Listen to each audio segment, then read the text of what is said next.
Seja muito bem-vinda e seja muito bem-vindo ao Entre Comidas e Memórias. Eu sou a Josiane Bessa, eu sou nutricionista, especialista em comportamento alimentar e em transtorno alimentar. Por aqui, nós falamos sobre histórias com a comida, com o corpo e fazemos reflexões e propostas de exercício a partir disso. Você pode me acompanhar tanto aqui no podcast quanto também no YouTube. Esse vídeo também vai para lá. E hoje vamos conhecer mais uma história. Então, deixa eu abrir aqui para a gente falar sobre a Carla. Hoje a história é da Carla. Carla sempre foi elogiada pela disciplina. Era a primeira a chegar com a marmita organizada, os potes de vidros alinhados, os alimentos cortados no tamanho exato, nada de açúcar, nada de farinha branca, nada de gordura ruim. Tudo tinha nome, função e justificativa.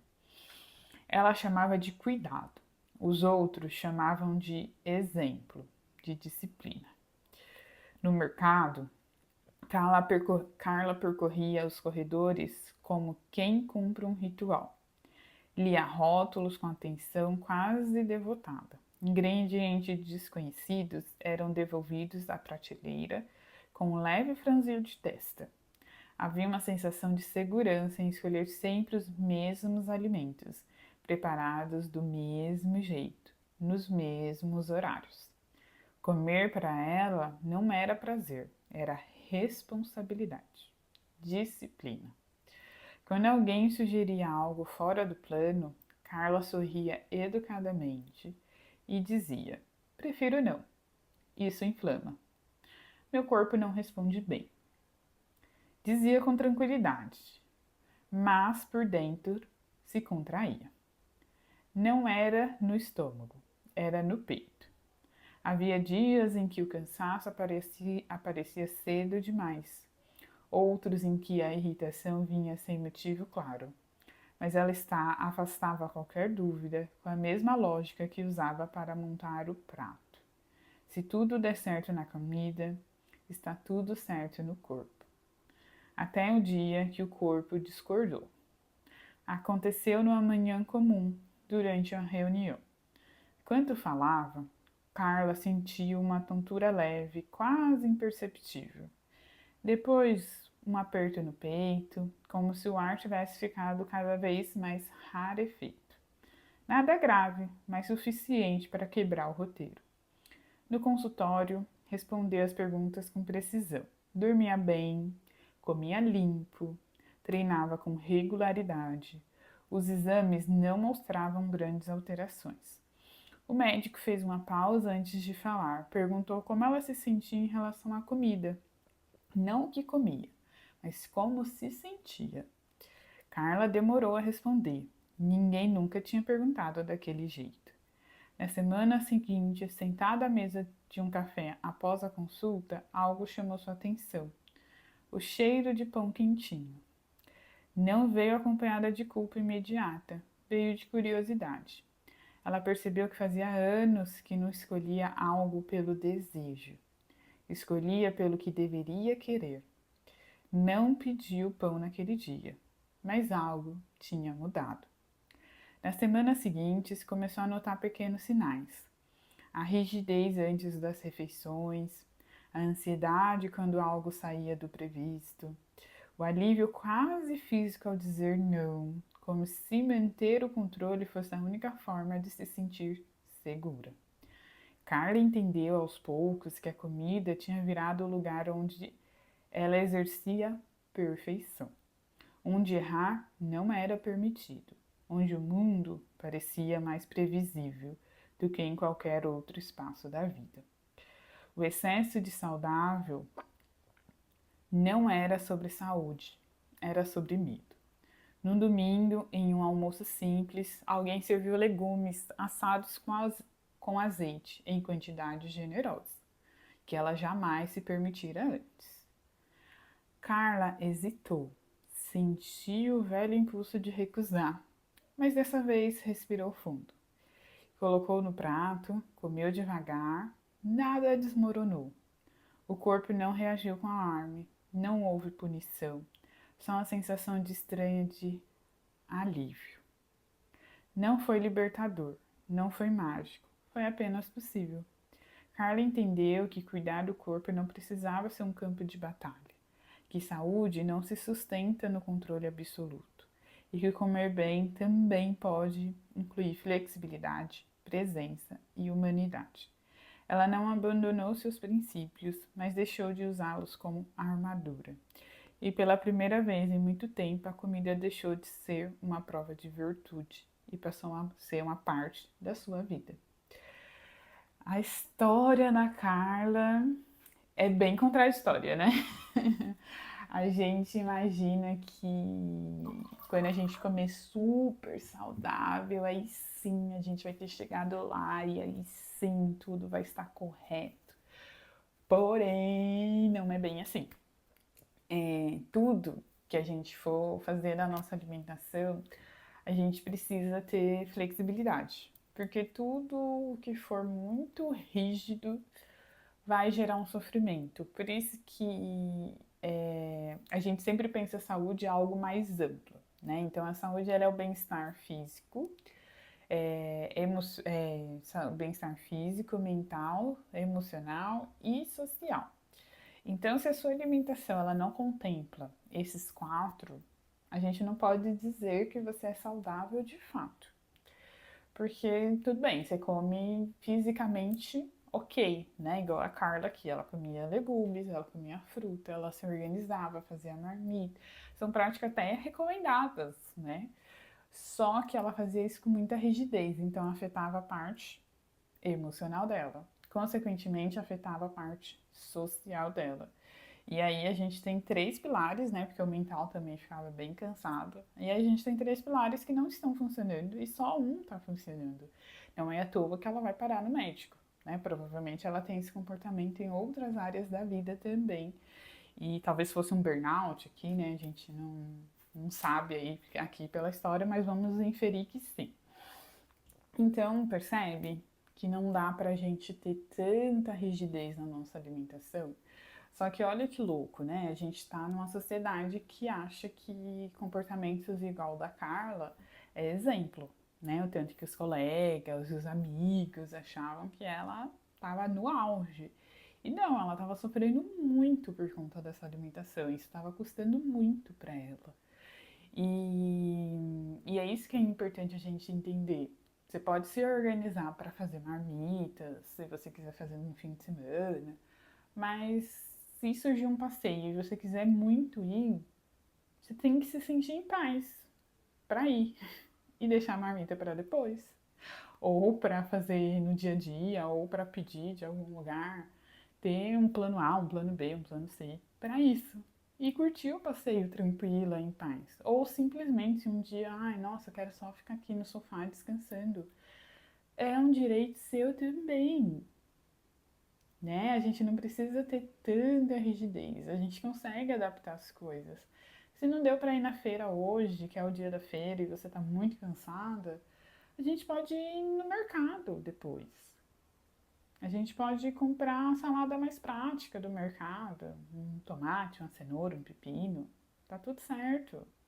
Não vai ser essa uma semana que as coisas desajustam um pouco e que vai levar tudo a perder. E acho que uma coisa importante também na história da Carla é que ela escolhia as coisas pela função. Isso é bacana também na nossa alimentação quando a gente chega nesse ponto. Porém, tem coisas que a gente precisa considerar antes. Não lembro agora a autora, mas tem uma nutricionista, acho que é Ellen Satter, que se inspirou na pirâmide de Maslow, né, que é um psicólogo, e falou das necessidades básicas do ser humano, né, como ter acesso à segurança, à comida, para daí alcançar a felicidade. Então, a gente tem uma pirâmide parecida, ela se espelhou nessa pirâmide para falar sobre alimentação saudável. Então, primeiro a gente precisa ter acesso à comida e uma comida segura. O que quer dizer isso? Acesso à comida é você poder comprar. Então não dá pra falar assim, olha, então blueberry é ótimo. É ótimo, mas quantas pessoas podem comprar blueberry? Né? Pouquíssimas pessoas. Então não dá pra gente basear a nossa alimentação e dizer que só blueberry é saudável. A gente tem outros alimentos a partir disso.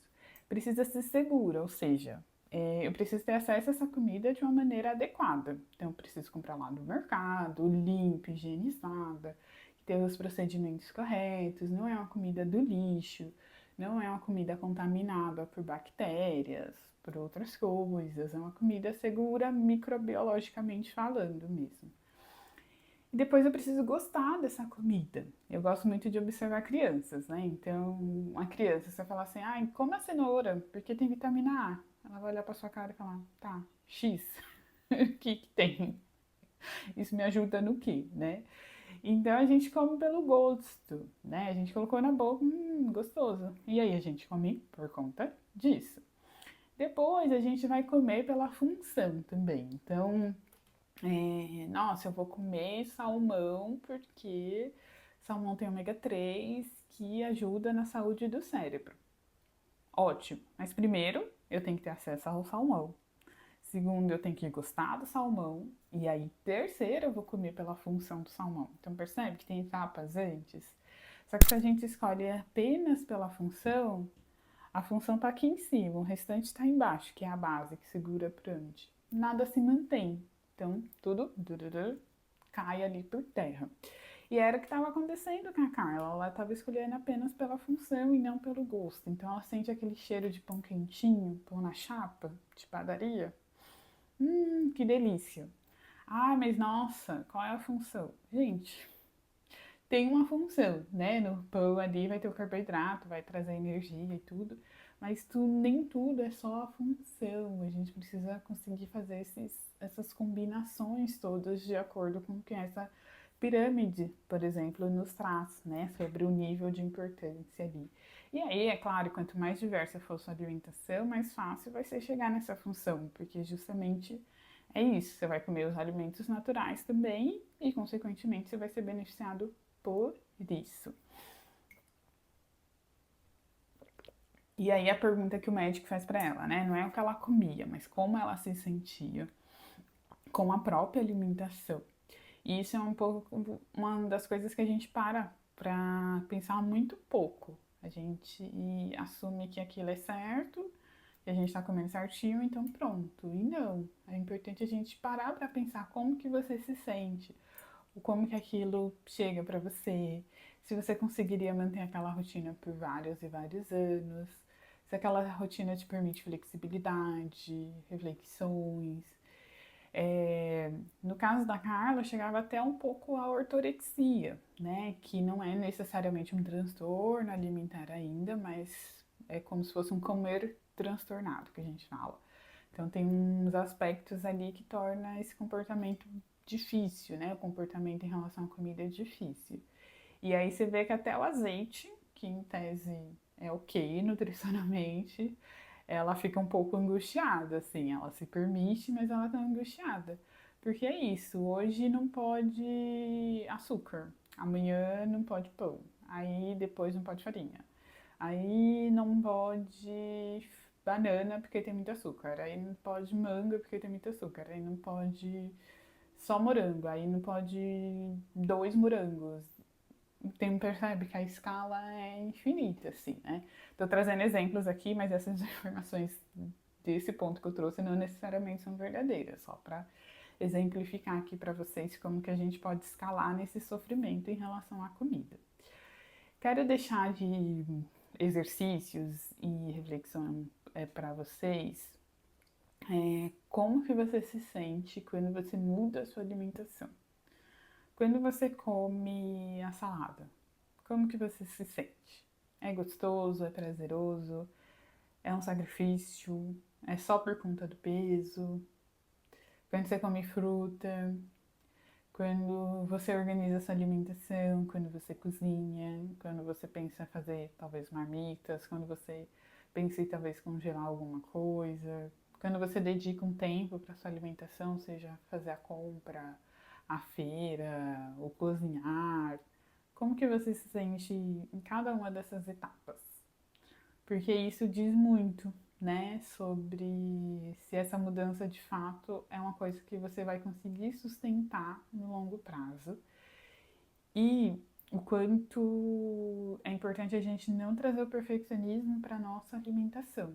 Você pode ser inteira nessa alimentação, então essas variações, essas mudanças também é possível e principalmente você não precisa performar, né? Eu sei que a gente está numa sociedade que usa a alimentação como performance, de eu como certinho, mas você não precisa disso, tá? Tá tudo bem ser você. Então olhe para isso e caso você queira, depois me conte quais são as impressões que você teve. Um beijo e até a próxima.